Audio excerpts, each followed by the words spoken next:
Sir ఇంట్లో మొదటి సంతానం ఆడపిల్ల జన్మిస్తే ఆ ఇంటికి అదృష్టం కలిసి వస్తుందా? లేకపోతే దురదృష్టం కలిసి వస్తుందా? రైట్. వాస్తవానికి ఏంటంటే, మీరు ఎవరైనా మీ చుట్టుపక్కల బంధువులు కానీ చుట్టాలు కానీ ఎవరైనా ఒకసారి చూడండి. ఇంటికి ప్రథమ సంతానంగా ఆడపిల్ల, ఆ ఇంటికి ఆడపిల్ల జన్మించారనుకోండి, ఓకే, వాళ్ళ భవిష్యత్తు, కుటుంబ భవిష్యత్తు పెరుగుతుంది. అంటే ఆ అదృష్టవంతులు అవుతారు వాళ్ళు. కానీ ఇక్కడ కొన్ని నియమాలు ఉంటాయి. ఇంటికి ఆడపిల్ల మొదటి సంతానంగా జన్మిస్తే వాళ్ళు 6వ తారీఖు, 15, 24 తేదీలలో జన్మించవచ్చు. ఓకే, 8, 17, 26 తేదీలలో జన్మించరాదు. వీరు ఎస్ అనే అక్షరము, ఆర్ అనే అక్షరము, కే అనే అక్షరము, హెచ్ అనే అక్షరము, వి అనే అక్షరంతో పేరు మొదలు కాకూడదు.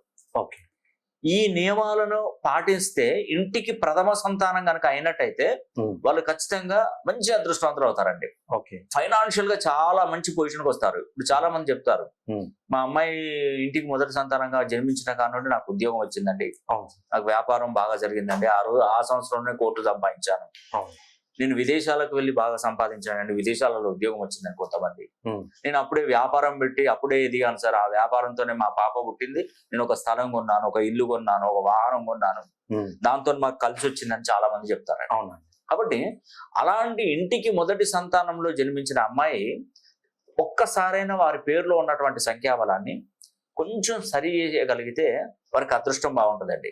లేదంటే వాళ్ళకు వివాహం చేసి వాళ్ళ అత్తవారింటికి వెళ్తే వీళ్ళకు దరిద్రం అనేది చుట్టుకు వస్తుంది. ఓకే, మళ్ళీ అదృష్టం ఎవరితో పోతుంది? ఆ అమ్మాయితోనే పోతుంది. ఇంకా ఓకే, అత్తవారింటికి పోతుంది. ఈ కుటుంబంలో జన్మించిన వీళ్ళ తల్లిదండ్రులు దారిద్రం అనుభవించక తప్పదు.